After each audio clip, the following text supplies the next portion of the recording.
지난 주일 저는 세례 요한에게 세례를 받으러 나온 무리들에게 이제 세례 요한의 강력한 설교를 소개하면서 말씀을 나눴습니다. 7절, 8절 말씀에 보면은 세례 요한은 뭐라고 설교를 합니까? 세례 받으러 나온 무리들에게 독사의 자식들아, 누가 너희에게 일러 임박한 진노를 피하라 하더냐. 8절에 보면은 그러므로 회개에 합당한 열매를 맺으라고 설교했습니다.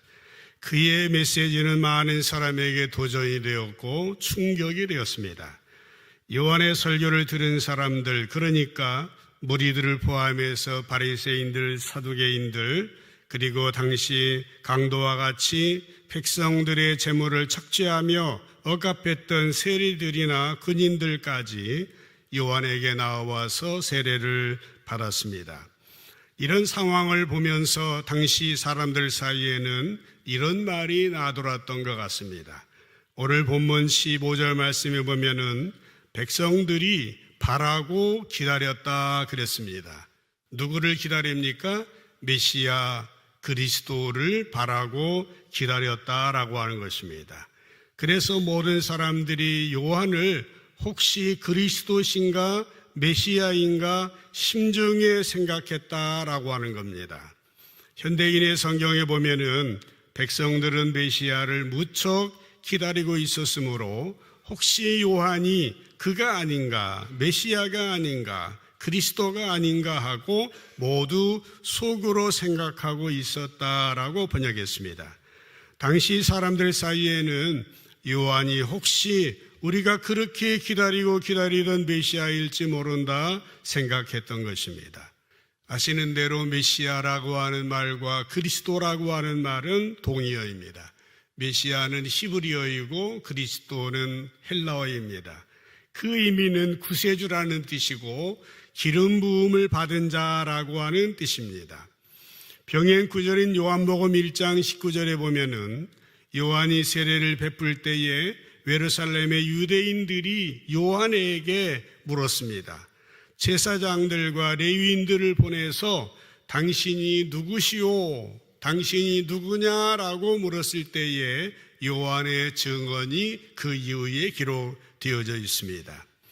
오늘 본문 말씀 16절에 보면 요한이 뭐라고 대답합니까?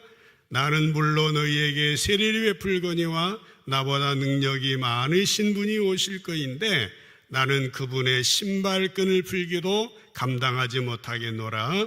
그는 성령과 불로 너희에게 세례를 베푸실 거다라고 설교하였습니다. 그러니까 세례 요한은 자신과 그리스도는 겉보기에는 그냥 세례를 주는 동일한 일을 하는 것 같이 보일지 모르지만 사실상 자기의 신분하고 역할은 예수님에 비하여서 턱없이 모자란다, 차원이 다른다라고 대답을 했다라고 하는 것입니다. 오늘날은 스승과 제자가 학교라고 하는 기관을 통해서 만납니다.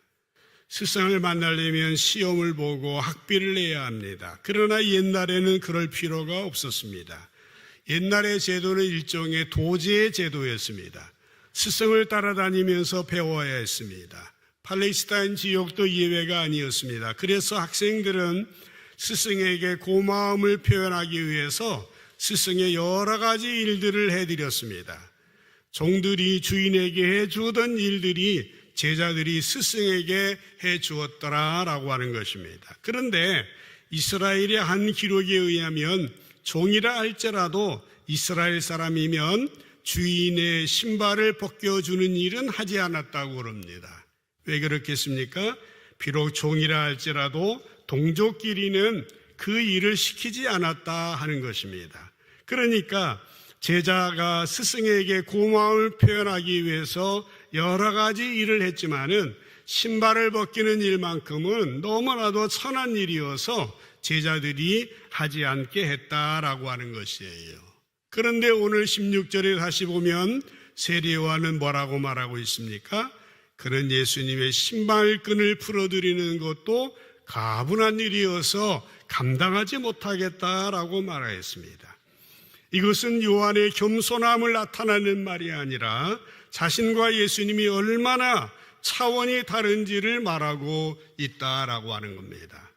유명한 신학자 칼 바르트는 하나님과 인간 사이에는 무한한 질적인 차이가 있다라고 말한 바가 있습니다. 요한은 알았습니다. 요한은 이미 자신과 자신의 뒤에 올 예수님이 얼마나 다른지 알고 있었습니다. 그는 자기의 위치와 예수님의 위치와 전혀 다른 존재라는 것을 알았던 것입니다. 그러면 요한은 대체 자신과 예수님이 무슨 차이가 있었기 때문에 그렇게 고백했습니까? 16절 말씀을 마지막 부분에 보면은 그는 성령과 불로 너희에게 세례를 베풀 것이요 라고 말한 부분입니다. 요한의 세례는 물로 베푸는 세례였습니다. 그러나 예수님의 베푸시는 세례는 성령으로 베푸시는 세례였다라고 하는 겁니다. 물 세례와 성령의 세례, 불 세례와는 근본적인 차이점이 있다라고 하는 겁니다. 그 차이는 나중에 마지막 부분에 말씀드리도록 하겠습니다. 요한의 설교는 17절로 계속됩니다. 손에 키를 들고 자기의 타작마당을 정하게 하사 알곡은 모아 곳간에 들이고 쭉정이는 꺼지지 않는 불에 태우시리라. 예수님이 오셔서 불과 성령으로 세례를 줄 때에 하시는 일이 또 뭐냐? 타작마당에 키를 들고 알곡은 곳간에 쭉정이는 꺼지지 않는 불에 태우시는 심판주이심을 증거하고 있습니다. 세례 요한은 예수님을 세례를 베푸신 일뿐만 아니라 심판주이심을 증거하고 있어요. 그렇습니다. 예수님이 다시 오실 때 하시게 될 중요한 일은 어떤 일입니까? 알곡과 쭉정이를 갈라놓는 일입니다. 양과 염소를 갈라놓는 일이에요. 마태복음 25장에 보면은 예수님이 말씀하신 비유가 세 가지 나옵니다. 열처녀 비유, 달란트 비유, 양과 염소의 비유입니다. 마태복음 25장을 읽어보시면은 종말을 대비하는 성도로서의 자세에 초점을 맞추고 있습니다. 열처녀의 비유는 어떻습니까? 항상 준비해야 된다라는 겁니다. 달란트의 비유는 뭡니까? 맡은 일에 충성해야 된다는 것이죠.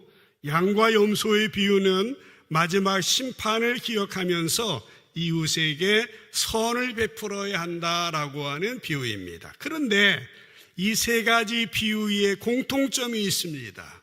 이 공통점은 뭐냐? 모두 갈라놓는 겁니다. 분리시키는 겁니다. 분별시키는 거예요.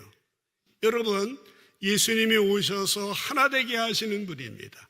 화합하게 하시는 분입니다. 그러나 선과 악을, 진리와 비진리를 통합시키는 분은 아니십니다. 열처녀의 비유를 처음으로 보십시다. 열처녀 중에 처음 5처녀는 기름이 들어있는 등을 준비했습니다. 신랑이 왔을 때에 혼인잔치에 들어가게 됐지만은 기름이 없는 등을 들고 있었던 5처녀들은 혼인잔치에 들어가지 못했습니다. 갈라놓은 겁니다. 달란트 비유에서도 5달란트, 2달란트 받은 종들은 그만큼의 달란트를 남겨왔을 때에 예수님에게 칭찬을 받았습니다. 잘했다, 착하고 충성된 종아. 그러나 1달란트 받은 사람은 어떻습니까? 그대로 뒷마당에 묻어버립니다. 주인이 왔을 때 그대로 가지고 와요. 주인은 뭐라고 합니까? 악하고 게으른 종이다. 바깥 어두운 데 나가 이를 갈미 있을 거라고 책망하셨던 것을 우리는 기억합니다. 양과 염소의 비유를 보면 어떻습니까? 지극히 작은 사람에게도 예수님처럼 대접했던 사람들은 영생에 들어가게 됩니다. 그러나 그 사람들을 무시했던 사람들은 영벌에 들어가야 했습니다.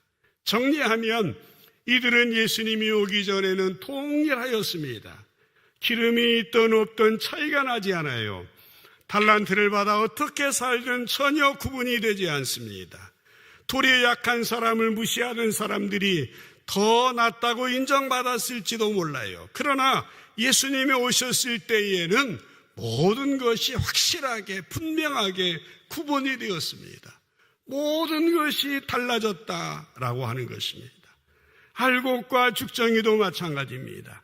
알곡과 죽정이는 추수할 때까지는 구분이 되지 않습니다. 추수할 때까지는 같은 논에서 자라고 같은 모양을 가지고 서 있습니다. 똑같이 농부가 되어주는 물을 먹고 똑같이 하늘에서 내리쬐는 햇빛을 받고 자랍니다. 그러나 추수된 후에는 다릅니다.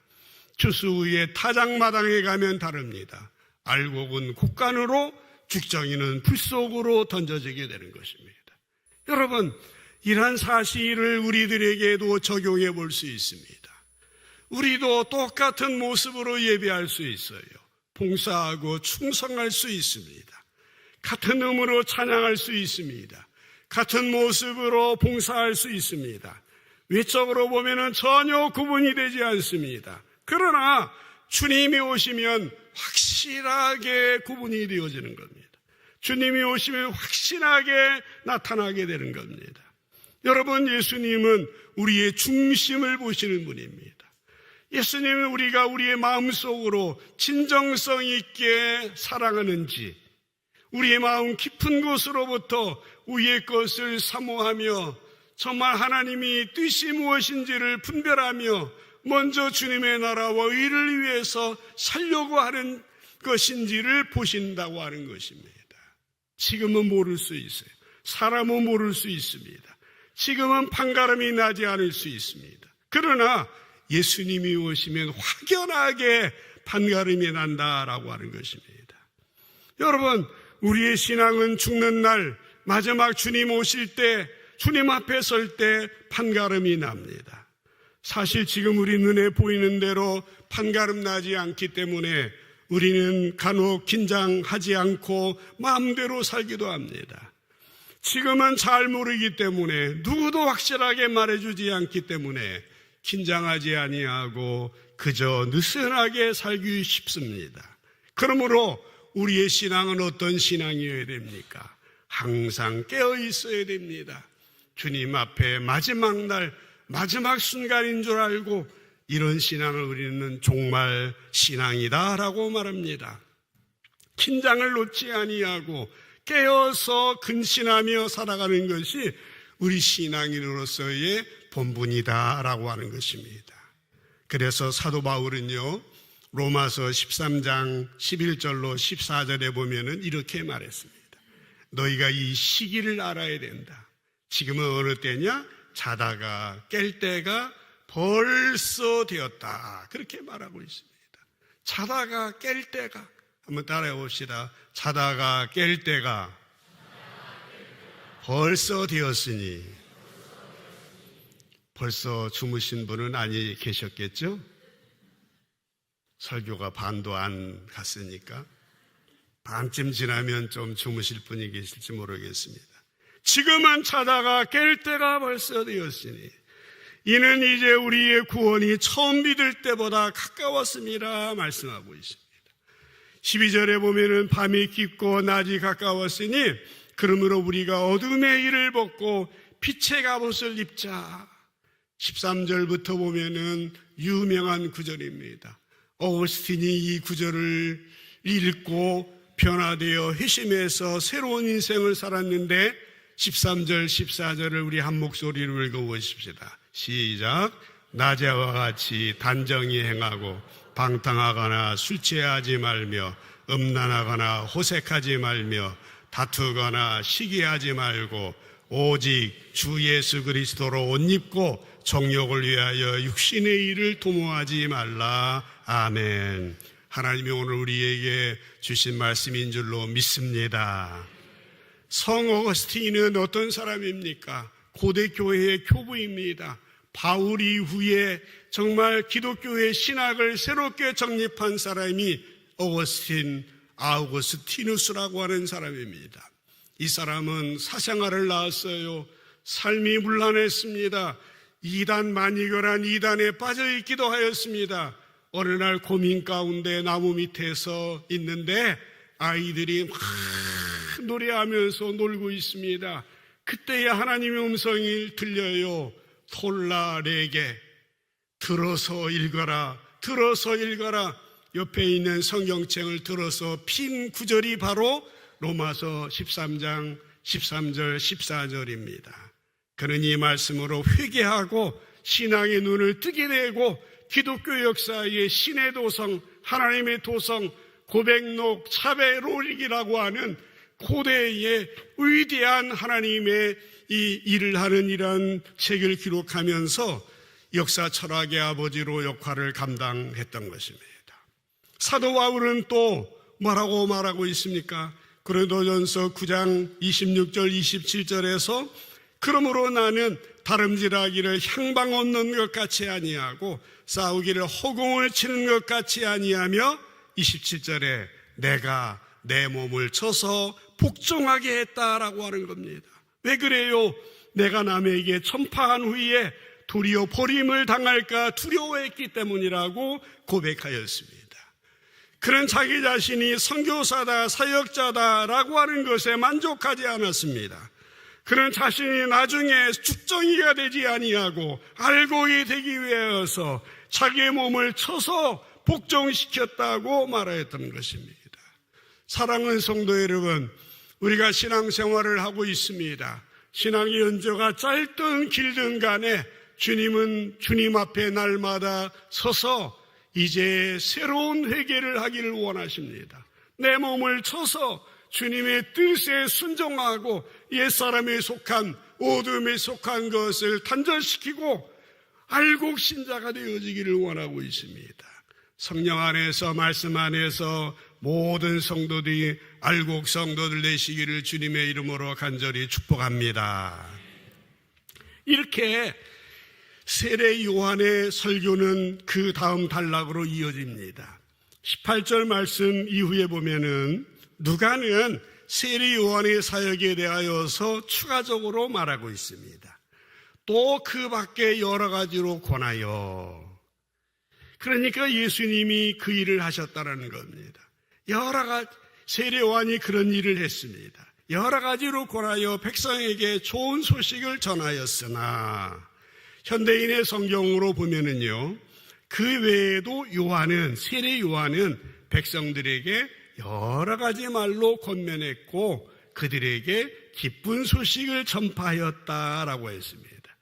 세례 요한은 좋은 소식, 기쁜 소식, 복음, 굿뉴스를 전하였습니다. 그런데 여러분, 지난주에 보았던 것처럼 세례 요한이 전한 소식이 기쁜 소식이었습니까?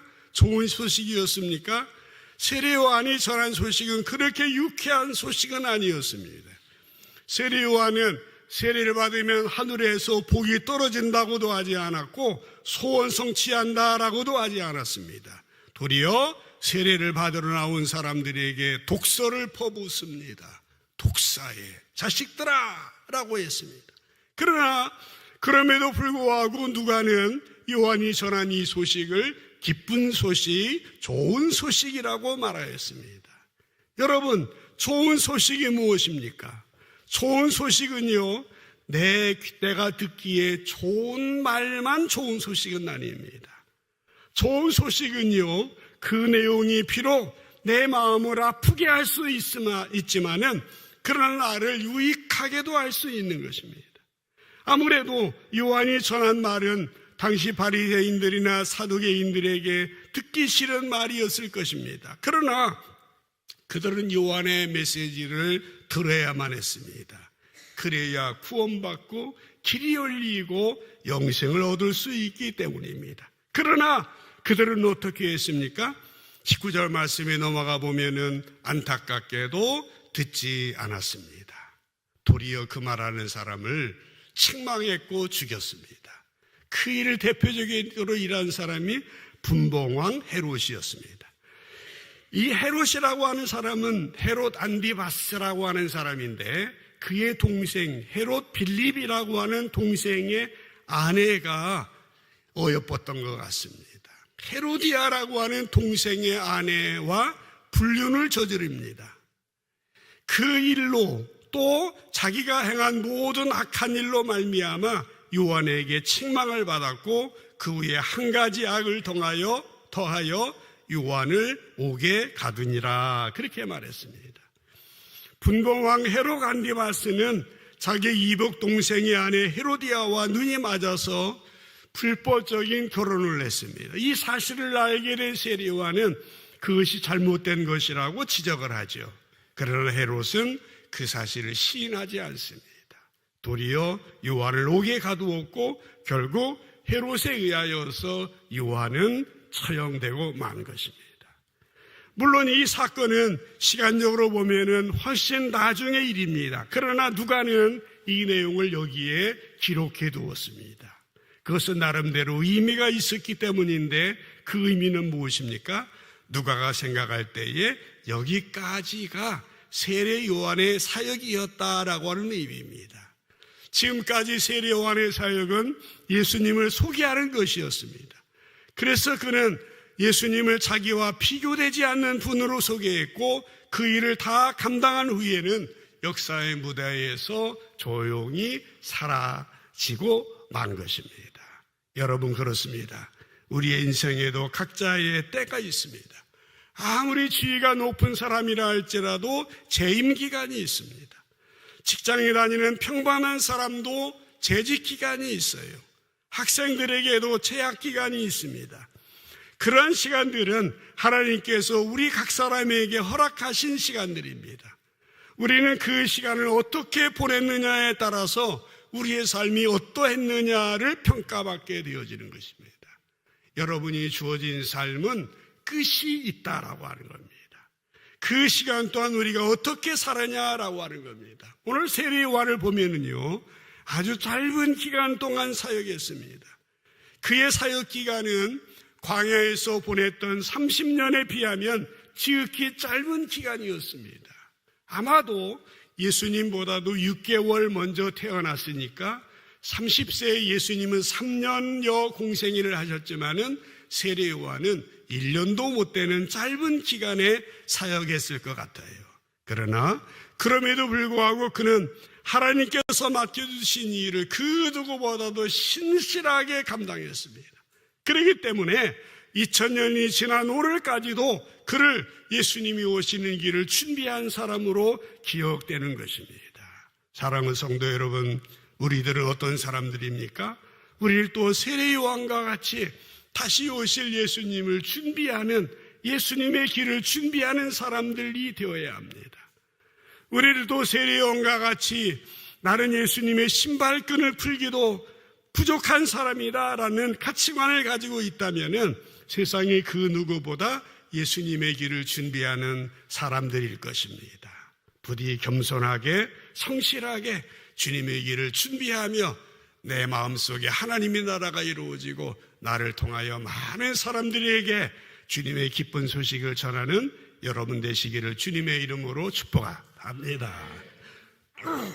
마지막으로 처음 말씀드린 16절 말씀으로 돌아가 보십시다. 세례 요한은 뭐라고 말했다고 했습니까? 자기는 물로 세례를 베풀지만 나보다 능력이 많으신 예수님이 오시나니 그분은 성령과 불로 세례를 베풀 것이다 라고 증거했습니다. 여기 중요한 단어가 세례입니다. 세례라고 하는 말은 헬라어로 밥티조, 영어로 세례는 베프티즘이라고 하지 않습니까? 의미는 물에 잠근다라고 하는 의미입니다. 한자로 보면은 세례는 씻는 예식입니다. 그런데 세례는 우리에게 죄를 씻는 예식인데, 그러나 성경에서 말하는 씻는다라고 하는 그 의미와 우리가 생각하는 씻는다라고 하는 것과는 차원이 상당히 다릅니다. 성경에서 씻는다고 했을 때에는 전제가 하나가 있습니다. 그것은 씻는 본체가 아무런 문제가 없어야 된다고 하는 것입니다. 그러나 문제가 있다고 한다면 어떻게 해야 됩니까? 때가 묻었다면 빨면 되겠습니다마는 옷 자체가 썩었을 때는 어떻게 해야 됩니까? 그래도 일부분만 썩었다면 그거 잘라낼 수 있습니다마는 일부가 아니라 전부 다 썩었다면 어떻게 해야 됩니까? 버리는 수밖에 없지 않겠습니까? 성경에서 우리의 마음에 대하여서 여러 가지로 표현을 하고 있습니다. 에레미야 17장 9절 말씀에 보면은 만물보다 거짓되고 심히 부패한 것은 우리의 마음이다. 누가 능히 이를 알리오마는이라고 말하고 있습니다. 만물보다 거짓되고 부패한 게 우리의 마음이다라고 하는 겁니다. 세상에서 제일 썩은 것이 우리의 인간의 마음이라는 것이에요. 사도 바울은 로마서 3장 10절에서 18절까지 보면은 의인은 없나니 하나도 없다 그렇게 말했습니다. 깨닫는 자도 없고 하나님 찾는 자도 없고 다 치우쳐 함께 무익하게 되고 선을 행하는 자도 없고 하나도 없다 그렇게 말했어요. 그러면서 13절에 보면은 그들의 목구멍은 열린 무덤이고 혀로는 속임을 일삼고 입술에는 독사의 독이 있고 그 입에는 저주와 악독이 가득하고 그 발은 피 흘리는 데 빠르고 파멸과 고생이 그 길에 있고 평강의 길을 알지 못하였고 그들의 눈앞에 하나님을 두려워함이 없다 하고 인간의 모습에 대해서 성경은 이렇게 말하고 있습니다. 무슨 말입니까? 우리 인간은 완전히 썩은 옷이라고 선언하고 있는 겁니다. 그러니까 세례라고 하는 말은 단순히 씻어낸다라는 정도의 말이라기보다는 완전히 교체한다라고 하는 의미입니다. 이 말이 훨씬 더 정확한 표현이다라고 하는 겁니다. 우리가 씻는다라는 의미를 잘 구분을 하셔야 됩니다.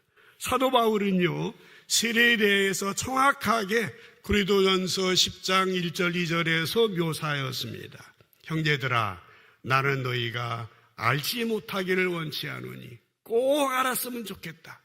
우리 조상들이 다 구름 아래 있고 바다 가운데로 지나며 2절에 모세에게 속하여 다 구름과 바다에서 세례를 받고 그렇게 말하였습니다. 구름과 바다는 뭡니까? 이스라엘 백성들이요 출애굽을 할 때 건넜던 홍해를 의미합니다. 사도 바울은 이스라엘 백성들이 모세와 함께 그 홍해를 건넌 것을 세례다라고 말하였습니다. 그러면 이스라엘 백성들이 홍해를 건너기 전과 후는 뭐가 달라졌습니까? 건너기 전에는 애굽의 노예였습니다. 그러나 건넌 이후는 자유인이 되었습니다.